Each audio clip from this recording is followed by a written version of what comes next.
தாய் தமிழ் உறவுகளுக்கு வணக்கம். இந்துத்துவாவை பின்பற்றும் கிறிஸ்தவ மதம் என்ற தலைப்பில் இந்த காணொளியை காண்கிறோம். இந்துத்துவாவை பின்பற்றும் கிறிஸ்தவ மதம் என்ற தலைப்பில் இந்த காணொளியை நாம் காண்கின்றோம். இந்து மதம் அது வர்ணாசிரமத்தை அடிப்படையாக கட்டியது. மேல் வகுப்பில் இருக்கிறவன் மேலே இருக்க வேண்டும், கீழ் வகுப்பில் இருக்கிறவன் கீழே இருக்க வேண்டும், தாழ்த்தப்பட்டவன் தாழ்த்தப்பட்டவனாக இருக்க வேண்டும் என்று உருவாக்கப்பட்ட மதம்தான் இந்து மதம். இந்து மதத்திலே தாழ்த்தப்பட்ட சமூகத்தை சார்ந்தவர்கள் அர்ச்சகர்கள் ஆக முடியாது, கோயில் கருவறைக்குள் நுழைய முடியாது. பீகார் மாநில முன்னாள் முதலமைச்சர் கோயில் கருவறைக்குள் போய் வழிபட்டு வந்த பிறகு அந்த கோயிலை அர்ச்சகர்கள் கழுவி விட்டார்கள்.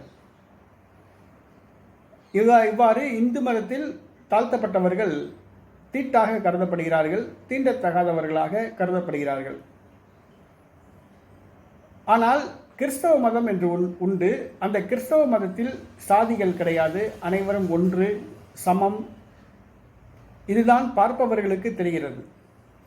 கிறிஸ்தவம் அதைத்தான் போதிக்கிறார், சமத்துவத்தை தான் போதிக்கிறார். ஒரே உடல், ஒரே கிண்ணம், ஒரே அப்பத்தை ஒன்று, ஒரு கிண்ணத்தில் உள்ள இரத்தத்தை குடிக்கிறோம், ஓருடல் ஓருயிராக இருக்கிறோம் என்று கிறிஸ்தவம் கூறுகிறது. ஆனால் கிறிஸ்தவ மதமே இந்துத்துவாவை பின்பற்றுகிற ஒரு மதமாகத்தான் தோன்றுகிறது. ஏனென்று சொன்னால் கிறிஸ்தவத்தில் தற்பொழுது சாதி வெறி அளவுக்கு அதிகமாக தலைவிரித்தாட ஆரம்பித்துள்ளது. உதாரணத்துக்கு பார்த்தோம் என்று சொன்னால் கத்தோலிக்க திருச்சபையிலே 50% அதிகமானோர் தாழ்த்தப்பட்ட சமூகத்தை சார்ந்தவர்கள். ஆனால் தாழ்த்தப்பட்ட சமூகத்தை சார்ந்தவர்கள் ஒரு காலத்திலே கோயில்களில் அவர்கள் அமர்வதற்கு தனி பகுதி ஒதுக்கப்பட்டது. அனைவருக்கும் திருவிருந்து வழங்கிவிட்டு, நன்மை வழங்கிவிட்டு, கடைசியாகத்தான் குருவானவர் போய் அவர்களுக்கு திருவிருந்து வழங்குவார். தேனி மாவட்டத்திலே அனுமந்தன்பட்டி என்கிற ஒரு கிராமம் உள்ளது. அந்த கிராமத்திலே தாழ்த்தப்பட்டவர் கோயில் திருவிழாவின் போது 2 சப்பரம் விடுவாங்க. மற்ற கோயிலெலாம் ஒரே ஒரு சப்பரம் தேர் பவனி தான் நடக்கும். அங்கே மட்டும் 2 தேர். ஒரு தேர் தாழ்த்தப்பட்ட சமூகத்துக்கு உள்ளே போகிறதுக்கு ஒரு தேரும், இன்னொன்று மேல் சாதிக்காரவங்க போகிறதுக்கு ஒரு தேருமா அந்த சர்ச்சில் நடத்துவாங்க. முந்தி இப்போ மாறிடுச்சு. ஆனால் இன்னும் தீண்டாமை அங்கே மாறல. அனுமந்தன்பட்டியில் இன்னும் பல கோயில்களில் தாழ்த்தப்பட்டவர்களுக்கு எதிராக இன்னும் அந்த அநியாய கொடுமைகள்லாம் நடந்துக்கிட்டு இருக்கு. இன்னும் சொல்லப்போனால் கத்தோலிக்க திருச்சபையில் தாழ்த்தப்பட்ட சமூகத்தை சார்ந்தவர்கள் குருவானவராகுவதே ரொம்ப பெரிய விஷயம், பாதிரியாராகுவது பெரிய விஷயம்.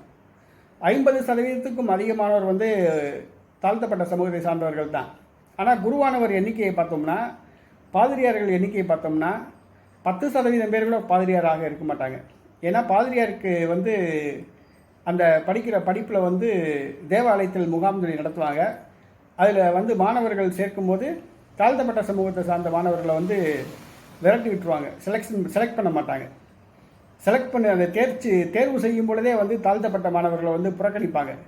பாதிரியாருக்கு படிக்கணும்னு சொல்லி முன்வர்ற அந்த மாணவர்களை புறக்கணிப்பாங்க. ஏதாவது ஒரு காரணம் சொல்லி, உனக்கு பர்சனாலிட்டி இல்லை, நீ வீட்டுக்கு ஒரே பையன் அப்படின்னு சொல்லி விரட்டி விட்டுருவாங்க. இன்றைக்கி கத்தோலிக்க திருச்சபையில் குருவானவர்களே பாதிரியார் ஆகிறதே பெரிய விஷயமா இருக்குது. இன்னும் திண்டுக்கல், திருச்சியில் பார்த்தீங்கன்னா கல்லறையில் கூட நடுவில் சுவர் எழுப்புனாங்க. கொஞ்ச நாள் முன்னாடி இங்கிட்டு தாழ்த்தப்பட்டவர்களை புதைக்கணும், அங்கிட்டு மேல் சாதிக்காரவங்களை புதைக்கணும்னு சொல்லி கல்லறைக்கு நடுவை சுவர் எழுப்புனாங்க, தீண்டாமை சுவர் எழுப்புனாங்க. இன்னும் ஒரு சில கிராமங்களில், தமிழகத்தில் பெரும்பாலான கிராமங்களில் தாழ்த்தப்பட்ட கிறிஸ்தவர்கள் புதைப்பதற்கு கல்லறை ஒரு பகுதி, மேல் சாதி கிறிஸ்தவர்கள் புதைப்பதற்கு கல்லறை இன்னொரு பகுதியாக பிரிச்சிருப்பாங்க. பாண்டிச்சேரியில் கூட பார்த்தீங்கன்னா, கடலூர் மாவட்டத்தில் பாண்டிச்சேரி டைசிஸ் அங்கே பார்த்தீங்கன்னா அந்த வன்னியர் சமூக கிறிஸ்தவர்கள் வசிக்கின்ற பகுதியில் உள்ள அந்த பங்கு ஆலயத்துக்கு தாழ்த்தப்பட்ட சமூகத்தை சார்ந்தவர்கள் போகக்கூடாதுன்ட்டு வன்னியர் கிறிஸ்தவர்கள் பிரச்சனை பண்ணாங்க ஒரு 10 வருஷத்துக்கு முன்னாடி. ஆக கத்தோலிக்க திருச்சபையிலும் இந்த தீண்டாமை கொடுமை இருக்குது. சிஎஸ்ஐ திருச்சபையில் பார்த்தீங்கன்னா நாடாருக்கும் தாழ்த்தப்பட்ட சமூகத்தை சார்ந்தவர்களுக்கும் பயங்கர போட்டி. பிஷப் எலெக்ஷன்லாம் பார்த்தீங்கன்னா பயங்கர போட்டி, ஜனாதிபதி எலெக்ஷன் மாதிரி நடத்துவாங்க. அங்கே இன்னும் அந்த இதில் சிஎஸ்ஐ திருச்சபையில் நாடார் சமூகத்தினர் தீண்டாமை கொடுமைக்கு அந்த தாழ்த்தப்பட்ட கிறிஸ்தவர்களை ஆக்குறாங்க. சரி, சிஎஸ்ஐ கத்தோலிக்கத்தில் தான் இருக்குதுன்னு சொல்லி பார்த்தா, இன்றைக்கி புதுசாக உருவாகிற திருச்சபைகள் இருக்குது பார்த்தீங்களா, இண்டிபெண்டன்ட் சர்ச்சுன்னு சொல்கிறாங்க. அவங்ககிட்ட அந்த தீண்டாமை கொடுமை இருக்கான்னு சொல்லி பார்த்தா அங்கேயும் அதே தீண்டாமை கொடுமை தான். அங்கேயும் ஏற்றத்தாழ்வுகள் இருக்க தான் செய்யுது. என்னன்னு கேட்டால், ஒருத்தவங்க வந்து ஒரு பொண்ணு திருமணமாச்சு, டைவர்ஸ் ஆகிடுச்சு, 2 குழந்தைகள் இருக்குது, மாப்பிள்ளை பாருங்கள் அப்படின்னாங்க. மாப்பிள்ளை பார்க்கும்போது அந்த வீட்டுக்காரமாக சொல்கிறாங்க, இந்த எஸ்சிலாம் பார்க்காதீங்க, நாடாருன்னா வேண்டாம் அப்படின்னாங்க. பாருங்கள், ஆனால் எஸ்சி வேண்டாம், நாடார் வேண்டாம் அப்படின்னாங்க. ஏன்னு கேட்டேன். இல்லை, அவங்க வேண்டாம், நாங்கள் கொஞ்சம் வசந்தவங்க அப்படின்னாங்க. அவங்க இண்டிபெண்டன்ஸ் அல்லேலியா கோஷ்டின்னு சொல்லுவாங்கள்ல, அந்த கோஷ்டியை சார்ந்தவங்க. ஆக கிறிஸ்தவத்தில் வந்து இன்றைக்கி தீண்டாமை கொடுமை இருக்குது, இன்னும் ஏற்றத்தாழ்வுகள்லாம் இருக்குது. இந்து மதத்தில் உள்ள ஏற்றத்தாழ்வுகள் அப்படியே அந்த வர்ணாசிரமத்தை கிறிஸ்தவம் பின்பற்றுகிறது. என்னைக்கு இந்த கிறிஸ்தவ மதத்திலேருந்து இந்த தீண்டாமை கொடுமை அகலப்போகுது அப்படிங்கிறது தெரியல. கிறிஸ்து வந்து தீண்டாமை பின்பற்றணும்னு சொல்லி போதிக்கலை, சாதி இருக்கணும்னு சொல்லி போதிக்கலை.